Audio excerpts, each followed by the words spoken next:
Hermanos, estamos el día de hoy listos para comenzar nuestro segundo tema, y este segundo tema tiene que ver con el discipulado, y hablemos sobre el discipulado como un estilo de vida.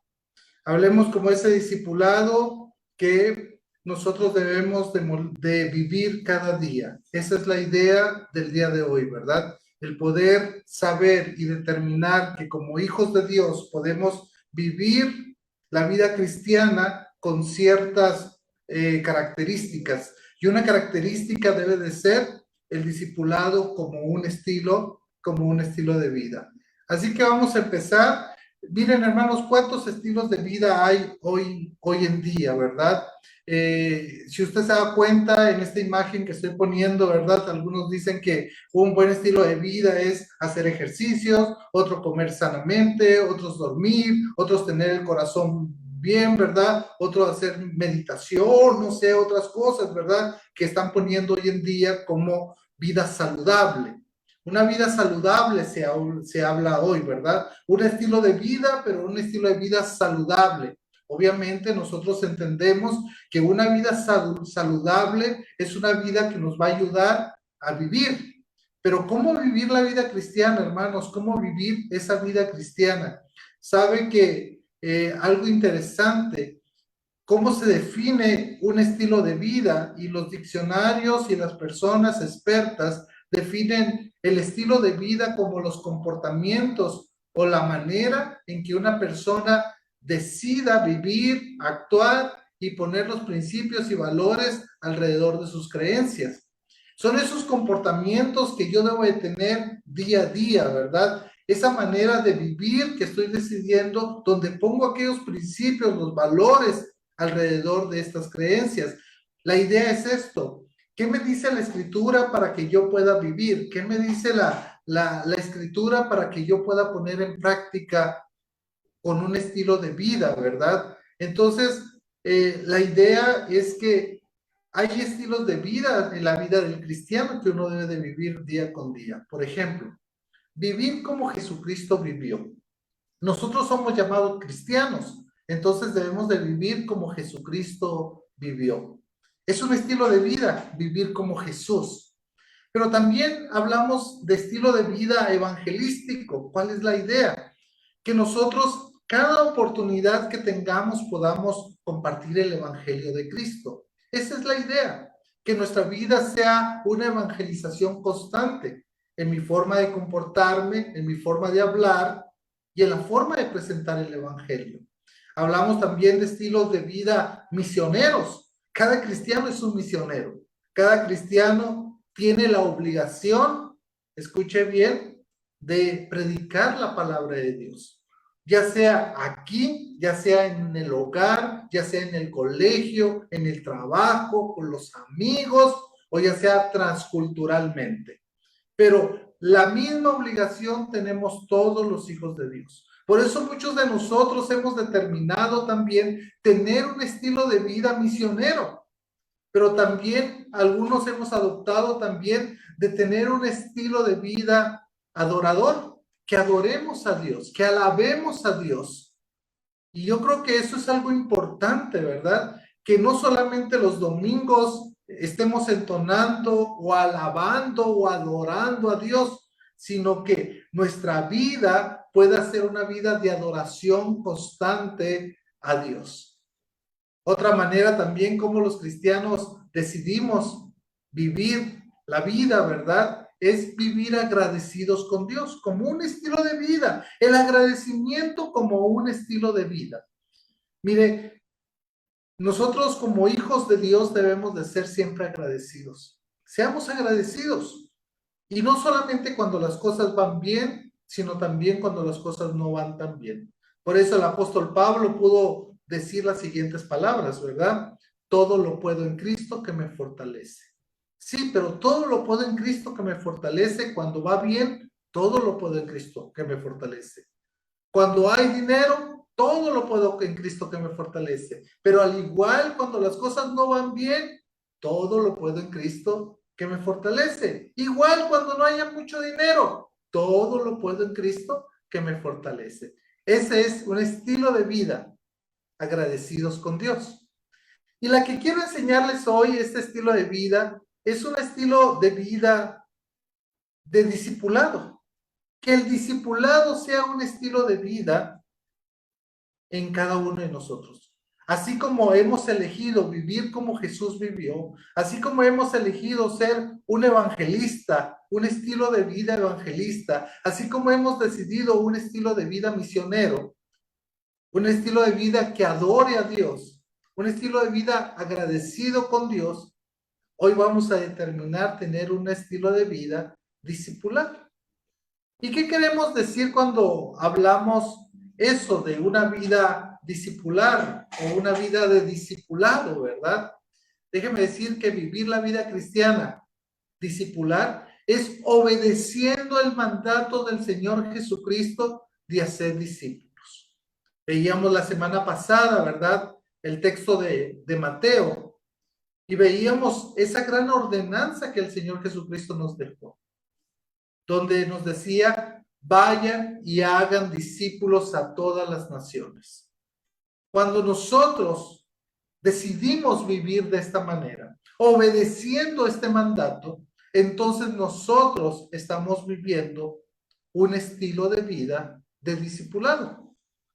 Esta obediencia debe de afectar todas las áreas de nuestra vida, todas las áreas. ¿Por qué? Porque si usted quiere vivir un estilo de vida de discipulado, usted tiene que ver todas las oportunidades que Dios le ponga para que usted pueda empezar a ver a qué persona voy a discipular. Y recordemos lo que hablamos la semana pasada, que discipular es caminar con alguien, es estar cerca de alguien, es poderle enseñar las verdades de la Escritura, pero también es poder enseñar cómo reaccionar ante la vida, ante tal situación o cualquier circunstancia de la vida, ¿verdad? Entonces, cuando nosotros determinamos hacer esto, vivir una vida de discipulado, vamos a aprovechar todas las oportunidades que nosotros tengamos. Déjenme entrar en materia y déjenme hablar un poquito de la iglesia discipuladora, porque estamos hablando de tener un estilo de vida de discipulado o discipular, ¿verdad? Pero también queremos ser una iglesia que tenga un estilo de vida en el discipulado. Y la verdad que podemos ver un gran ejemplo en la Escritura, y como ustedes conocen muy bien este pasaje, no voy a meterme mucho, pero yo creo que nos va a ayudar bastante a nosotros a entender cómo una iglesia puede convertirse en una iglesia discipuladora. ¿Ok? Vayan conmigo, por favor, a Hechos, capítulo 2, del versículo 41 en adelante. Fíjense lo que dice la Escritura. La Escritura dice de la siguiente manera: los que creyeron lo que Pedro dijo fueron bautizados y sumados a la iglesia ese mismo día como 3,000 en total.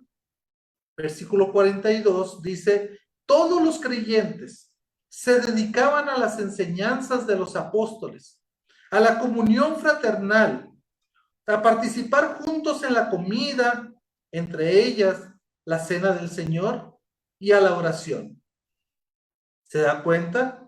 Y luego dice la Escritura: un profundo temor reverente vino sobre todos ellos, y los apóstoles realizaban señales milagrosas y maravillas. Todos los creyentes se reunían en un mismo lugar y compartían todo lo que tenían.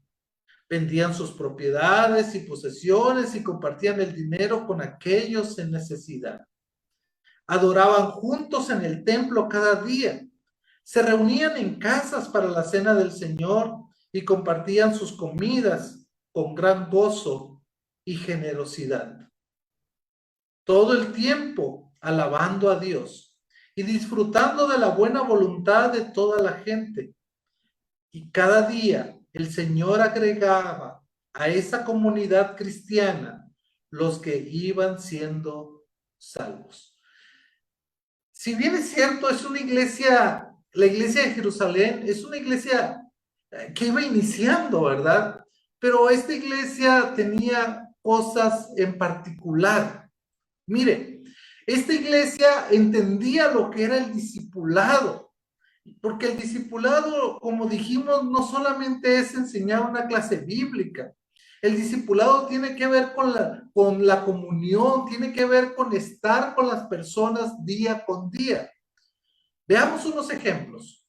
Esta iglesia discipuladora de Jerusalén compartía la palabra de Dios. Tenían comunión unos con otros. Oraban juntos. Alababan, asistían al templo. Compartían todo lo que tenían. Alababan al Señor juntos. ¿Y sabe qué hacía, qué hacía que esto se proyectara hacia afuera? Que dieran un buen testimonio. Y yo creo que ese es el ánimo de cada discipulador a su discípulo, ¿verdad? Compartir la palabra de Dios juntos, tener comunión unos con otros, ¿verdad? Entre discípulo y discipulador, orar juntos, asistir al templo, a la iglesia juntos, compartir de las bendiciones de Dios, lo que Dios ha provisto, alabar juntos al Señor, dar un buen testimonio a las otras personas. Para mí es fascinante, hermanos, poder ver la iglesia en Jerusalén, porque la iglesia de Jerusalén debería de ser una fotografía, hermanos, en cada iglesia, en especial en nuestra iglesia IBEC. Usted, por favor, desde casa, usted póngale un cheque, póngale una palomita, como quiera decir, y póngase a pensar esto. Como iglesia, ¿compartimos la palabra del Señor? Si es así, póngale un cheque ahí, una palomita. ¿Tenemos comunión, hermanos? ¿Sí? ¿Oramos juntos? ¿Asistimos al templo? Porque era una manera de adoración también de ellos. Compartimos todo lo que tenemos. Alabamos al Señor juntos. Y eso hace entonces, hermanos, que nos podamos proyectar a la sociedad. Eso hace, hermanos, que el B2, las personas que trabajan ahí, los vecinos de nuestra iglesia, empiecen a alabar al Señor porque ven el testimonio de la iglesia. Esto que hacía la iglesia de Jerusalén, hermanos, es lo que nosotros como iglesia debemos de hacer. Pero también como individuos, cuando tomamos a una persona para hacerla nuestro discípulo, para discipularla, pues, hermanos, ¿sí? La idea es que cuando usted comience un discipulado con alguien, usted pueda compartir la palabra de Dios de una u otra manera. No tiene que ser un estudio formal, pero siempre la palabra debe de estar ahí, metida, ¿verdad? Y esto va a hacer que tengamos comunión, porque podemos compartir la mesa, podemos ir a comer a otro lugar, ¿verdad? Podemos pasar tiempos agradables, discipulador y discípulo. Se puede orar juntos, hermanos. Se puede asistir a la congregación juntos. ¿Qué mejor, hermanos, que cuando una persona conoce del Señor, poderle invitar a nuestra iglesia para que crezca más? Qué bonito es poder compartir con todo lo que tenemos con la otra persona. De lo que Dios me ha bendecido, poder compartir con mis discípulos. Qué lindo es alabar al Señor juntos, ¿no creen? Y esto va a traer buen testimonio, hermanos. Esto va a traer buen testimonio.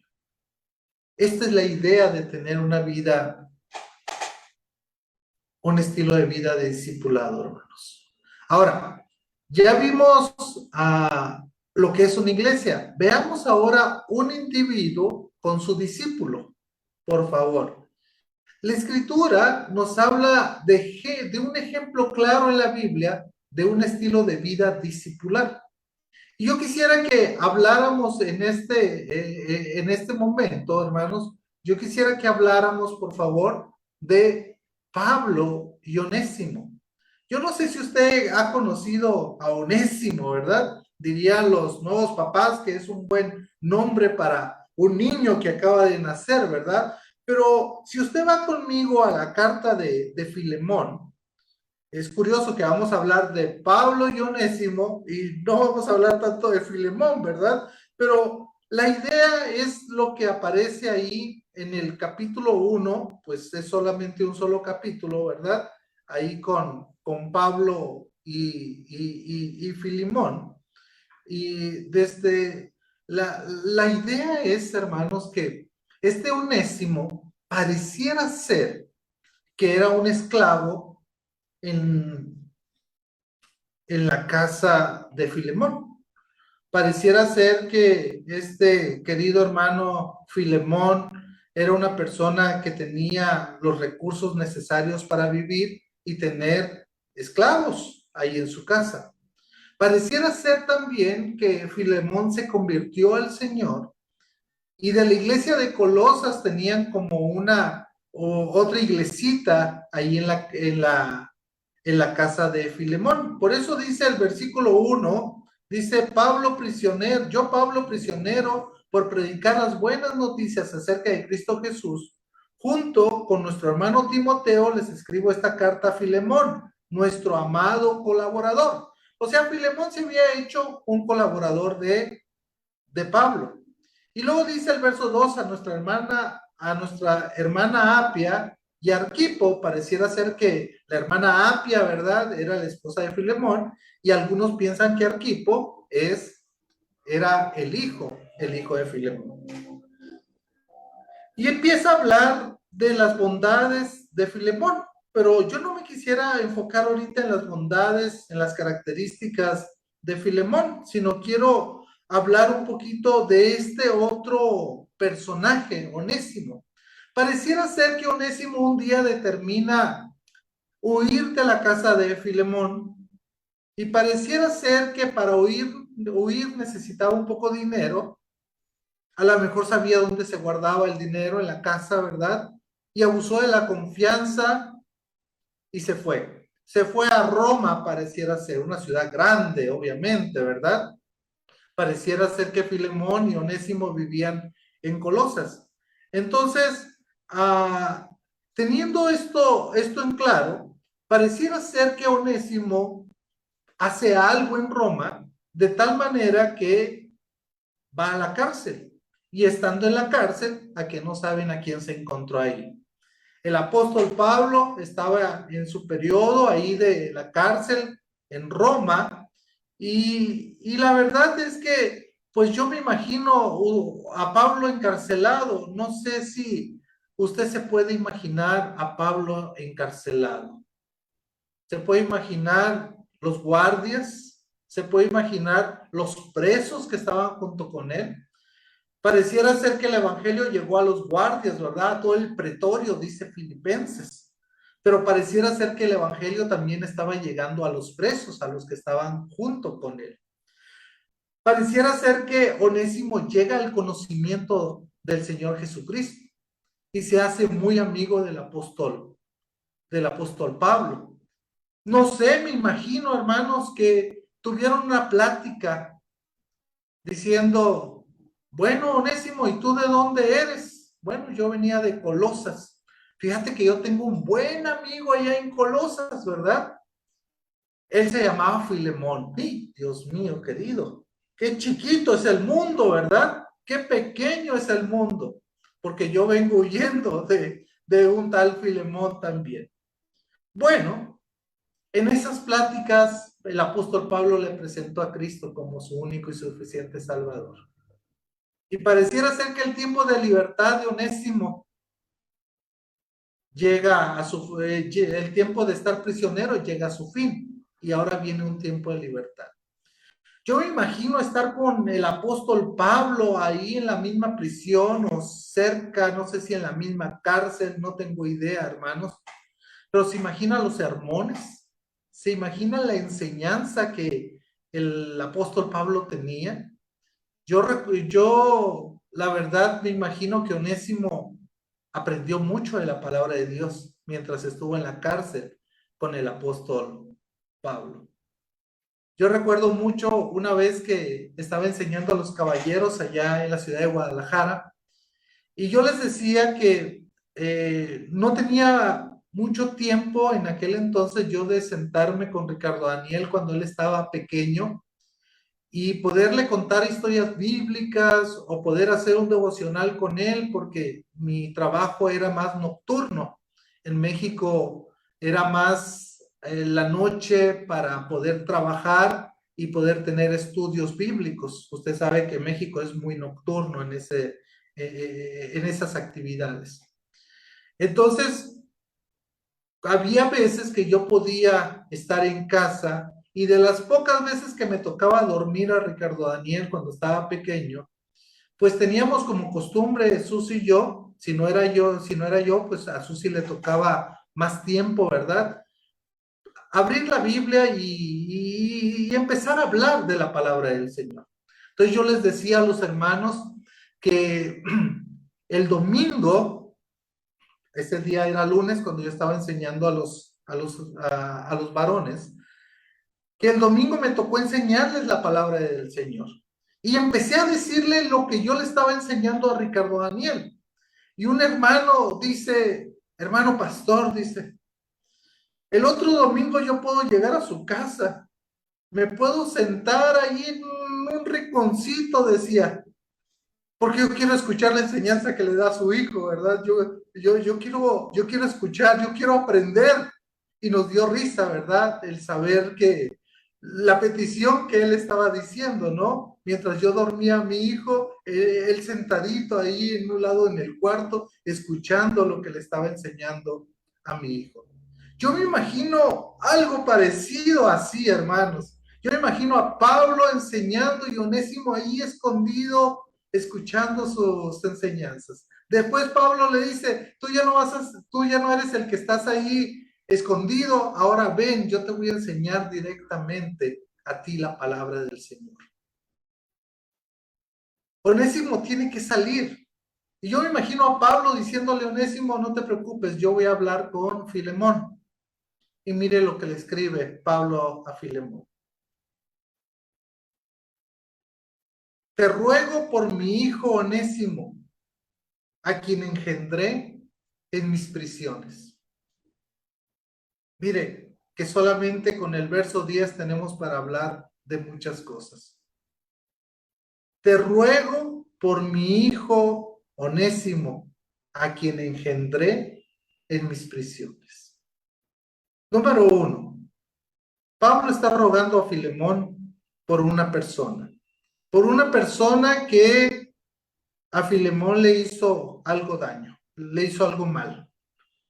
Pero Pablo está presentando a Onésimo ya no como el ladrón, lo está presentando como su hijo. ¿Se da cuenta? Es que cuando uno lleva a los pies de Cristo a una persona, hermanos, uno se convierte en el padre espiritual de esa persona.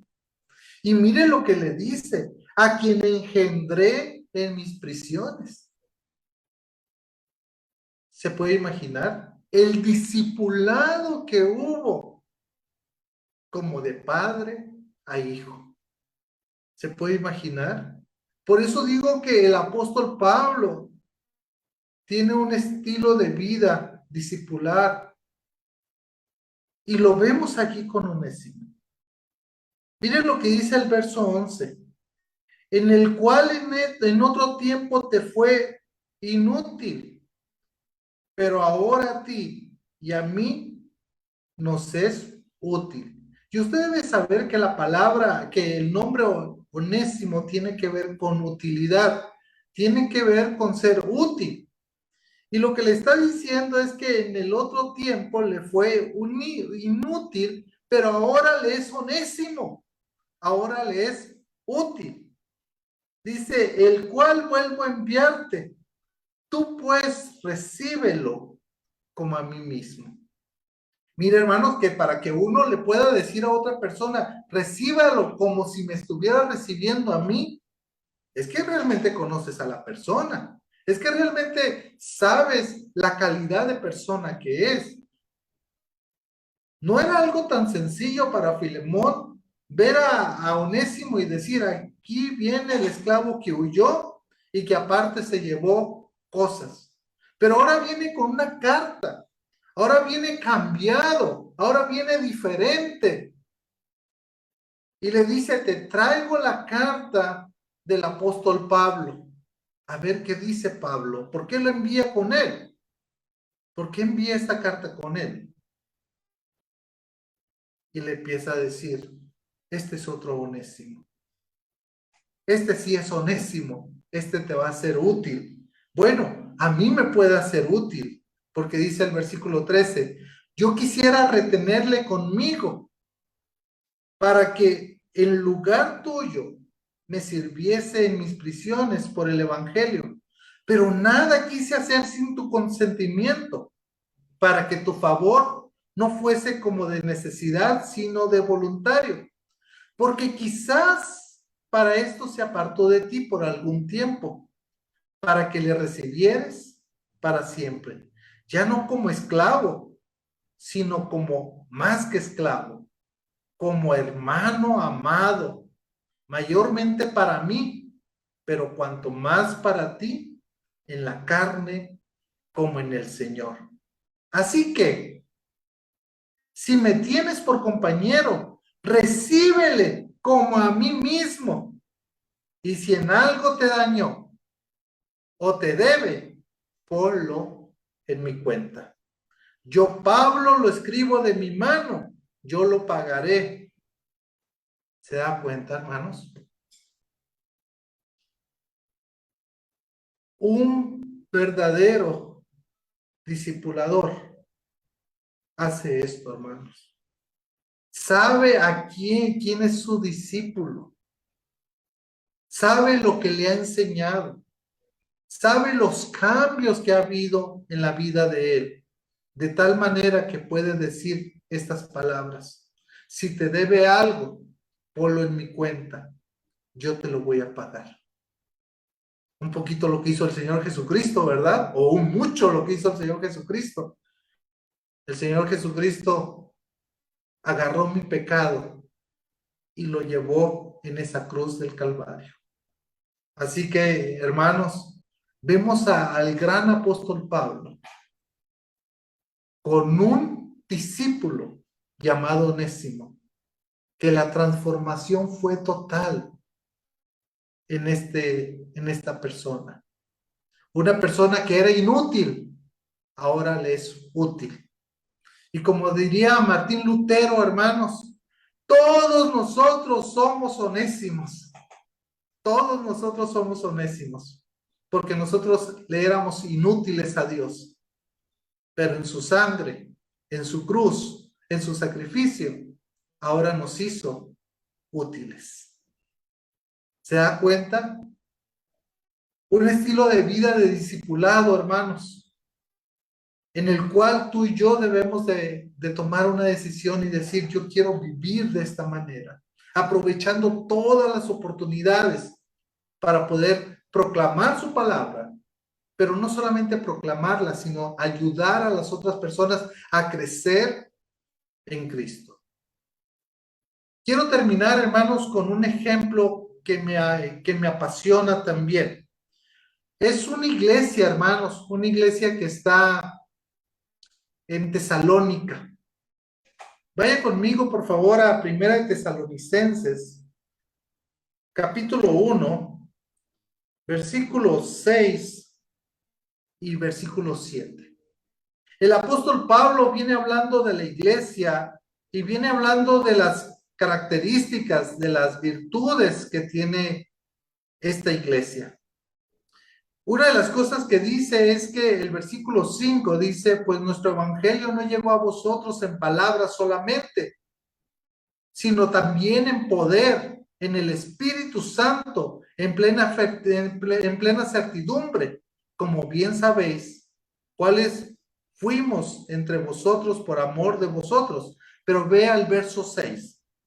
Y vosotros, la iglesia de Tesalónica, vinisteis a ser imitadores de nosotros y del Señor, recibiendo la palabra en medio de gran tribulación. La primera palabra que quiero que pongamos atención es imitadores. Vosotros vinisteis a ser imitadores de nosotros. ¿Por qué? Porque el apóstol Pablo estaba discipulando a la iglesia, hermanos. Porque el apóstol Pablo estuvo allí. Y lo que enseñaba la iglesia lo aprendía bien, de tal manera que ellos llegaron a ser imitadores del apóstol Pablo y de su equipo. Acuérdense que el apóstol Pablo ya había dicho anteriormente: sean imitadores de mí como yo de Cristo. La iglesia aprendió bien de Pablo, de tal manera que ellos estaban siendo imitadores. Y eso me encanta, hermanos, porque debemos de entender que las personas que obran bien, nosotros debemos de imitar. Y si tú como discipulador discipulas de una manera correcta a tu discípulo, te vas a dar cuenta que él va a empezar a hacer cosas como tú las haces. De este modo, dice, nos imitaron a nosotros y también al Señor. Como resultado de esto, han llegado a ser un ejemplo para todos los creyentes de Grecia, es decir, por toda Macedonia y Acaya. O sea, vean este impacto. Esta es la segunda palabra, ejemplo. Como resultado han llegado a ser ejemplo para todos los creyentes. Y yo creo que es lo que nosotros anhelamos, hermanos. Cuando nosotros somos personas que estamos discipulando a otras personas, lo que queremos es que nos imiten nuestro estilo de vida, para que ellos lleguen a ser ejemplo hacia otras personas y ellos puedan comenzar entonces a discipular a otras personas. Yo me siento retado, hermanos, yo no sé ustedes, pero yo me siento retado con estos dos estudios que hemos tenido, que es discipular y el discipulado como estilo de vida. Me siento retado a poder orar por un discípulo.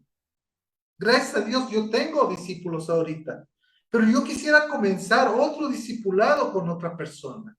Yo quiero animarte a ti a que empieces a orar, a que empieces a pedirle al Señor: Señor, dame un discípulo. A lo mejor tienes muchos años en la fe, pero necesitas tener un discípulo. Tenés que empezar a ver cómo como individuo puedes ayudar a otra persona. Así como el apóstol Pablo pudo ayudar en la transformación de este Onésimo, porque en realidad el que transforma es el Señor Jesucristo, es la palabra del Señor, pero nosotros somos solamente los instrumentos. Y número 2, soy retado como iglesia, hermanos, a que nosotros como la iglesia en Jerusalén podamos tener esas características importantes que la iglesia tiene, donde está la participación unos con otros, donde como iglesia podemos adorar al Señor juntos, orar juntos, aprender de la palabra juntos, compartir todas las cosas que tenemos, las bendiciones de Dios que tenemos. ¿Sabe para qué también? Para poder impactar el sector B2 de la zona 8 de Misco. Para que puedas impactar también, hermano, donde tú vives, donde nos movemos. Cuando nosotros tomamos la decisión de que de que el discipulado sea un estilo de vida para nosotros, va a afectar todas las áreas de nuestra vida. Así que, hermanos, ánimo, les exhorto, porque es lo que el Señor nos pide. Un estilo de vida de discipulado. Que Dios les bendiga, hermanos.